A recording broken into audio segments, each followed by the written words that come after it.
asbab kita mempersiapkan diri kita untuk berhadapan dengan satu saat yang disebut sebagai kematian. Sesungguhnya kematian itu akan datang pada diri manusia.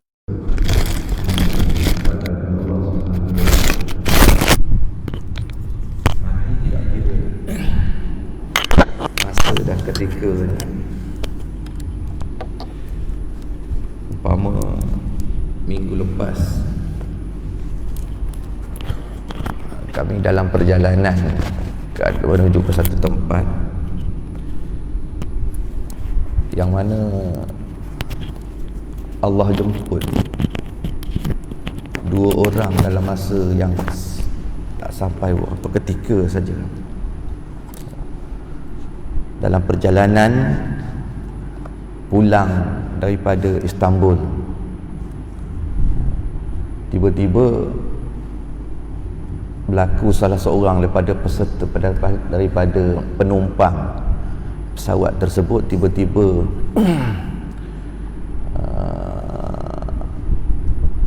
macam apa ni, lemah, akhirnya terkulai dan meninggal, dibawa dalam keadaan sesak nafas sebagainya. Paksa flight itu divert ke lapangan terbang yang terhampir di Karachi. Kemudian diuruskan sampai bawa ke hospital, meninggal di hospital. Doktor yang meninggal tu dia pergi ke Istanbul bersama dengan ibunya. Jadi meninggal, diuruskan di Karachi, kemudian keluarganya datang dan bawa balik ke sinilah satu. Kemudian kapal terbang tersebut meneruskan perjalanan hampir dengan Kuala Lumpur. Berlaku seorang lagi, perempuan juga, berlaku seorang lagi meninggal di dalam flight. Dan orang yang menguruskan orang yang sama, doktor yang sama, ada seorang doktor dalam pesawat tersebut menguruskan. Itu dia kata pengalaman dia mengendalikan keadaan yang begitu dalam satu flight, dua orang serentak. Itulah apa yang saya kaitkan ialah kullu nafsin za'iqatul maut.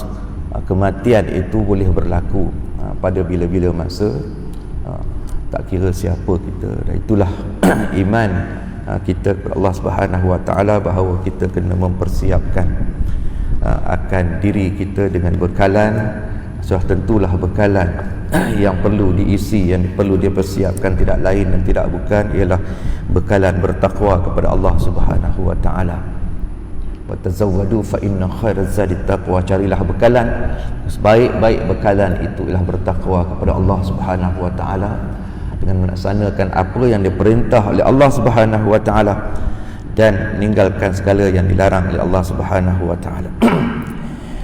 Pak jemaah sekalian, saya ingin menyambung sedikit bicara daripada kitab sabar, pesan-pesan sabar, daripada syarah daripada kitab Riyadhus Salihin yang membicarakan tentang tajuk sabar.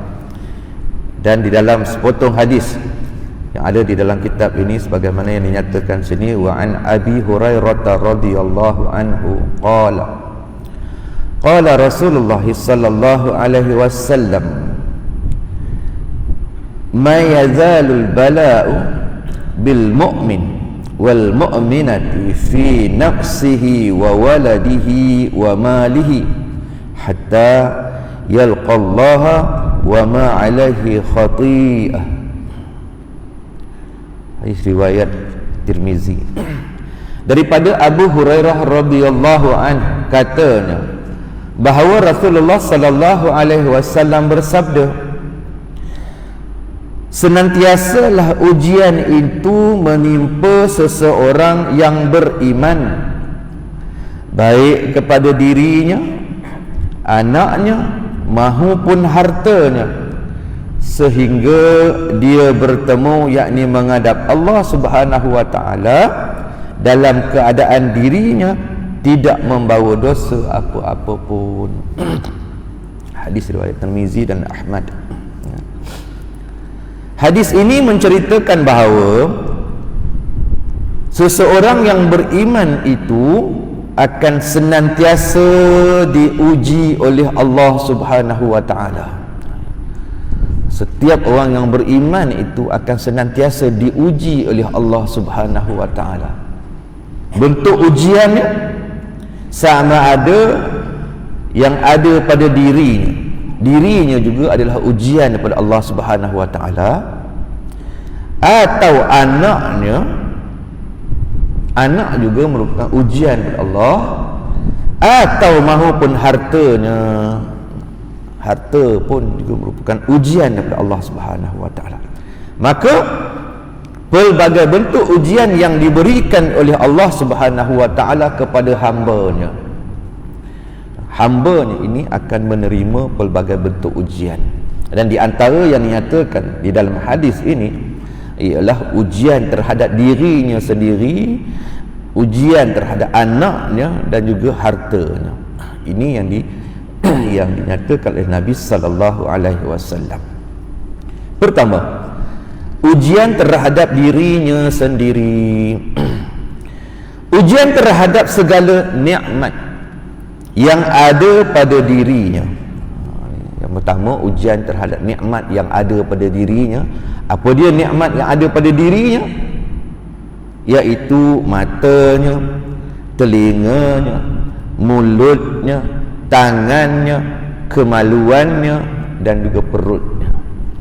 Ini di antara ujian yang ada kepada diri, pada tubuh badan. Segala tubuh badannya adalah ujian daripada Allah Subhanahu wa taala. Sekiranya tubuh seseorang itu sihat, maka dia akan diuji dengan nikmat. Adakah dia bersyukur menggunakan nikmat kesihatan yang diberikan oleh Allah untuk mengerjakan amal baik yang diharuskan olehnya dan meninggalkan perkara yang diharamkan. Nikmat kesihatan yang Allah kurniakan ini, nikmat alhamdulillah, boleh berjalan, boleh ke sana kemari. Kesihatan ini nikmatnya. Kita tahu besarnya nikmat kesihatan ini bila sakit. Bila sakit baru kita tahu, ya Allah, akan nikmat kesihatan. Sehat, aku dulu sehat sekian-sekian boleh buat, tapi bila Allah tarik sedikit nikmat sakit ada kepada, baru kita tahu nilai kesihatan itu. Sebaru ni pergi ke satu tempat tu, kawasan ni kawasan pergunungan, kawasan pergunungan. Saya tengok orang di sana tu, tapi orang lain lah, orang bangsa lain yang umurnya kira-kira kalau kita lah tak lalu nak buat benda-benda tu, dia menjaga kesihatannya. Ya. Mereka ni jenis hiking ni kena manjat bukit, ya, dengan bertongkat. Ramai sungguh. Satu tempat namanya Muren, dekat Switzerland tu. Dia nak pergi sampai ke tempat tu, dia kena naik cable car, kemudian naik kereta api sampai ke tempat itu. Yang naik cable car ni, ni golongan yang kami lah, yang muda, nak kata muda pun tidak juga lah. Tapi yang tua tu ramai. Dengan di jenis hiking dia akan pegang 2 tongkat besi. Ramai. Sampai ke satu stesen, dia untuk sampai ke Muren tu dia kena naik lagi satu stesen. Tapi mereka ni yang tua ni, dia berhenti ke stesen itu, kemudian dia hiking, naik bukit. Umur saya tengok kira-kira dalam 65 ke atas dah tentu dah. Gaya mukanya kita kenal, muka 70 tu dah tentu. Tapi dia hiking berjalan ramai. Dan masa balik saya duduk dengan seorang farmasi. Dia pun pergi ke tempat yang sama. Dia kata dia heran, dia kata aku ni kerja farmasi, duk beri ubat. Kalau dekat farmasi ni, golongan ni cukup ramai, tapi di sini golongan ini dia pun masih menjaga kesihatan hiking ni. Maknanya kuat sungguh. Naik bukit dan sebagainya dalam umur yang begitu. Tapi dia ni kata dia farmasi, kata kalau umur sini kat Malaysia katanya bukan ke situ, saya mengambil ubat dia kerjanya. Perbezaan. Maknanya ialah kesihatan. Apa yang saya nak sebutkan sini ialah kesihatan. Faktor kesihatan ini bagi orang yang beriman ini dia akan menghargai akan nikmat kesihatan yang ada kepadanya. Dengan nikmat kesihatan yang ada ni, ke mana digunakan? Ya, dinyatakan, disyarahkan oleh penulis kitab ini bahawa segala tubuh badan itu ialah ujian daripada Allah Subhanahu wa taala. Sekiranya tubuh seseorang itu sihat, maka dia akan diuji dengan nikmat. Adakah dia bersyukur menggunakan nikmat kesihatan yang diberikan oleh Allah untuk nikmat ini, nikmat kesihatan yang Allah berikan ini, untuk apa digunakan? Digunakan untuk mengerjakan amal yang baik yang diharuskan olehnya dan meninggalkan perkara yang diharamkan oleh kepadanya. Sekiranya seseorang itu berada di dalam keadaan sakit, hatta duri halus yang menikam pada tubuh seseorang yang beriman itu, dia akan bersabar, maka dia akan diberi pahala oleh Allah Subhanahu wa taala. Kiranya kita ni ditimpa, diuji oleh Allah Subhanahu wa taala dengan kesakitan, dia orang yang beriman ini dia akan bersabar. Itu sifat orang yang beriman, dia tak mengeluh pun. Ya Allah, kenapalah. Kerana apa? Kerana nikmat yang kesihatan yang telah diperolehi sebelum daripada ini akan memberikan sesuatu kepadanya. Lama dah Allah beri kesihatan, sehat kepada Allah, uji aku dengan sedikit kesakitan, maka dia bersabar. Dan pada saat ketika dia bersabar itu, maka dia akan diberi pahala oleh Allah Subhanahu wa taala. Dengan ujian itu menyebabkan dia sabar dan diberi pahala oleh Allah Subhanahu wa taala. Sedikit kesakitan, kesusahan, demam, pening kepala dan apa sahaja kesakitan, seseorang itu akan diberikan pahala oleh Allah Subhanahu wa taala. Allah Subhanahu wa taala menguji seseorang yang beriman untuk diberikan pahala dan dihilangkan dosa. Ingat bahawa kesakitan, ujian yang diperolehi oleh tubuh badan kita ini memberikan ruang untuk kita diberikan pahala, tapi asbabnya dengan syaratnya sabar dengan ujian tersebut. Dalam waktu yang sama, cara untuk menghapuskan dosa-dosa kecil, ya, dosa-dosa besar naklah dibuat melalui taubat, ya, dosa-dosa kecil pertama. Kemudian ujian seterusnya, ujian melalui anak. Seseorang itu diuji, adakah dia mendidik anaknya dengan didikan yang baik dan mengajar anaknya dengan perkara yang baik. Ini ujian anak pula. Allah berikan, Allah kurniakan kepada kita anak, maka diuji bagaimana kita mendidik anak tersebut. Adakah diberikan didikan yang baik, mengajar anak perkara-perkara yang baik. Itulah kepayahan di dalam mendidik anak, dan bukanlah suatu perkara yang senang. Ini kita semua ada pengalaman bagaimana kita nak mendidik anak agar menjadi anak yang baik, ialah melalui didikan yang baik. Dan sudah pastinya didikan agama itu merupakan keutamaan. Kerana apa? Kerana agama yang akan dapat membendung perkara-perkara yang sedemikian. Semua ini adalah ujian kepadanya. Anak yang soleh boleh menjadi peninggalan yang baik kepada seseorang. Manakala sekiranya dia dikurniakan anak yang tidak baik, namun dia bersabar, maka dia akan diberikan pahala oleh Allah Subhanahu wa taala kerana dia sudah berusaha sedaya upaya. Ya. Anak yang soleh ni Nabi sendiri sebut dalam hadis, potong hadis riwayat Abu Hurairah, apabila mati anak Adam, terputus segala amalannya illa min salasin, kecuali 3 perkara. Yang pertama sedekah jariah, kedua ilmu yang bermanfaat, yang ketiga anak yang soleh yang senantiasa mendoakan akan kebaikan. Mana ini aset harta yang Allah berikan kepada kita, anak kita, maka anak yang soleh ini adalah aset yang terbaik, yang mana senantiasa mendoakan kita. Anak yang soleh boleh menjadi peninggalan yang baik kepada seseorang. Manakala sekiranya dia dikurniakan anak yang tidak baik, namun dia bersabar, maka dia akan diberikan pahala oleh Allah Subhanahu wa taala dengan syarat dia telah berusaha sedaya upaya. Allah Subhanahu wa taala menjadikan nabi-nabi dan rasul-rasul seperti Nabi Nuh alaihi salam dengan anaknya yang tidak beriman dan tidak mengikuti ajarannya.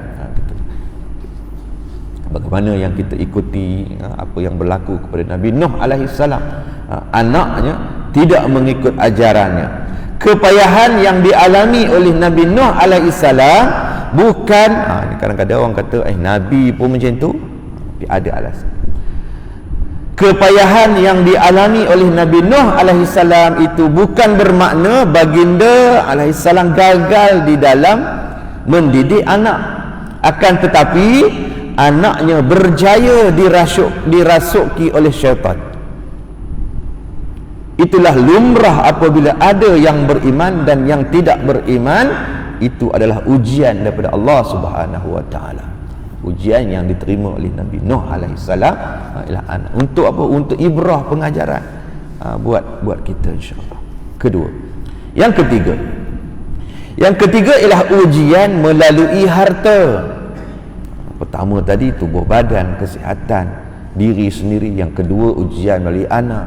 Yang ketiga ujian melalui harta. Bentuk ujian melalui harta ialah seseorang itu akan dipersoalkan dari manakah sumber harta yang diperolehi, serta bagaimana dan ke arah mana ia digunakan atau dibelanjakan harta tersebut.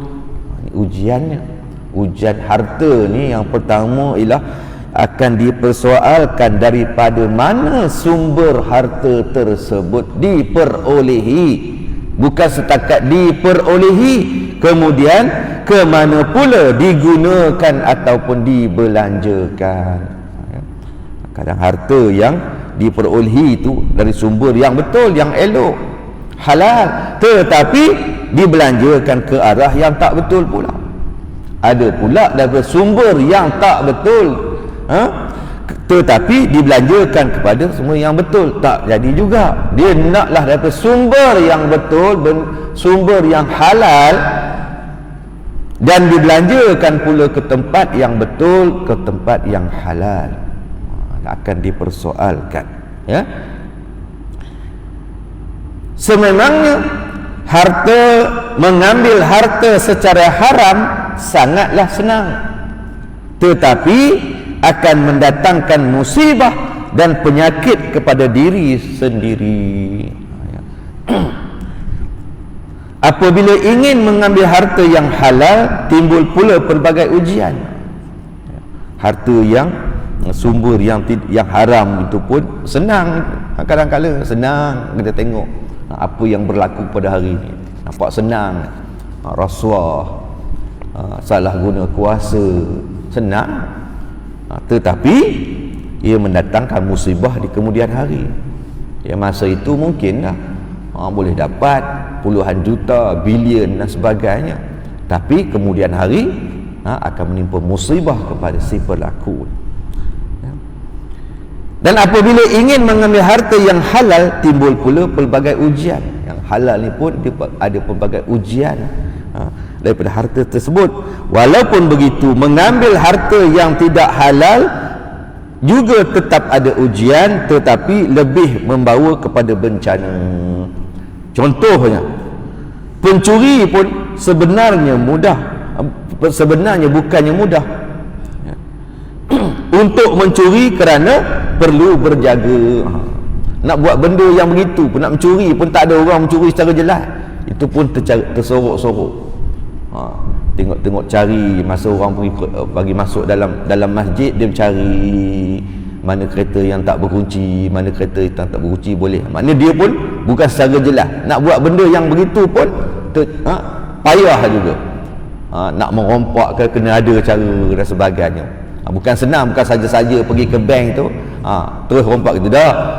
Dia kena ada berjaga-jaga, kena ambil juga precautionnya.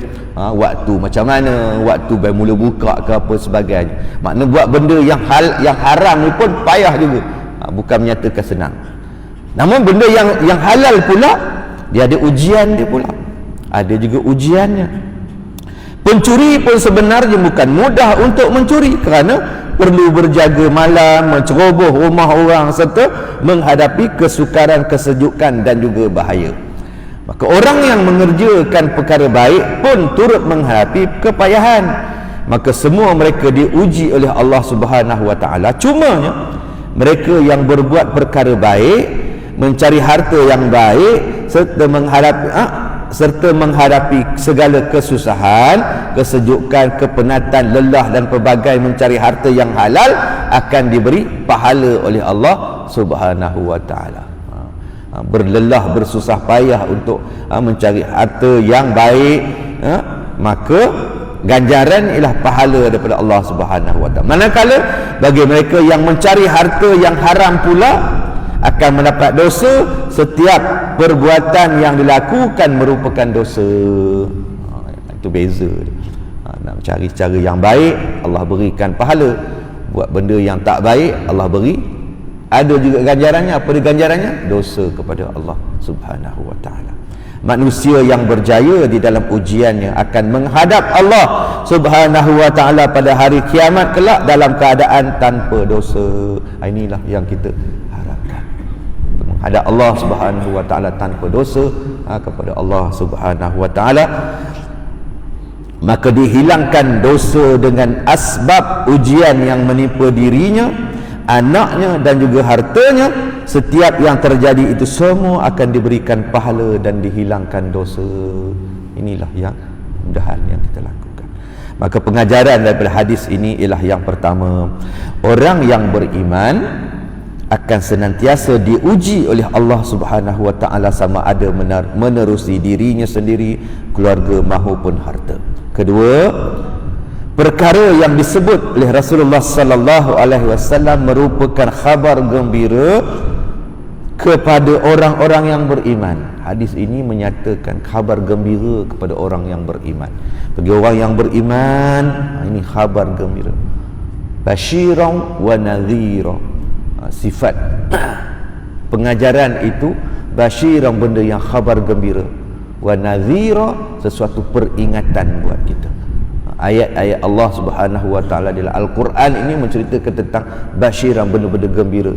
Buat sekian-sekian balasannya syurga, jannatun ad, syurga adni, syurga firdaus. Buat benda-benda yang baik, harta yang kita perolehi, kita infakkan pada jalan Allah Subhanahu wa taala, diberi ganjaran pahala, berita-berita gembira. Akhirnya ke mana?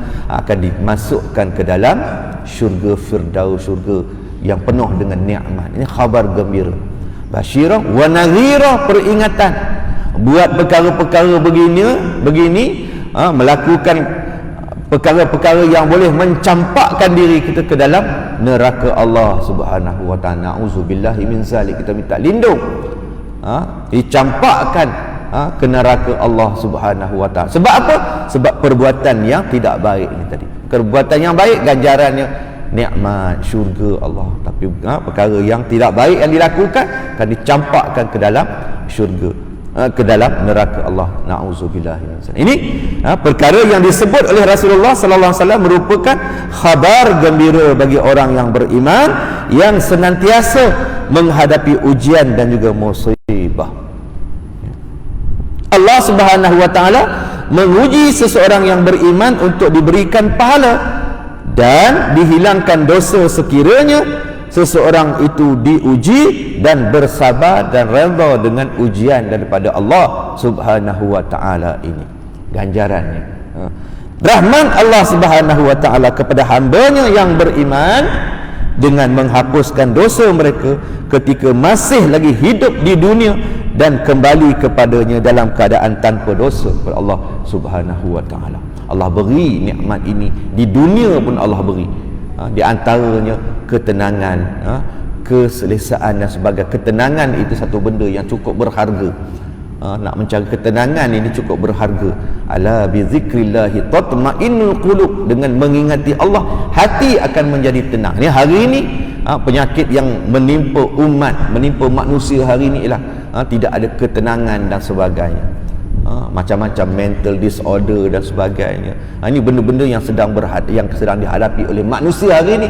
Kadang-kadangnya disebabkan apa? Disebabkan ujian yang diterima, dia tak boleh menerima ujian tersebut, tidak ada sifat sabar dan sebagainya, akhirnya menjadikan golongan ini.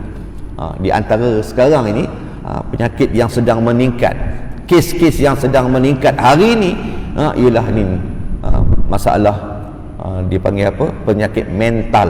Bukan gila, tetapi dia ada penyakit mental. Ada yang kemurungan, tinggi dah kesnya.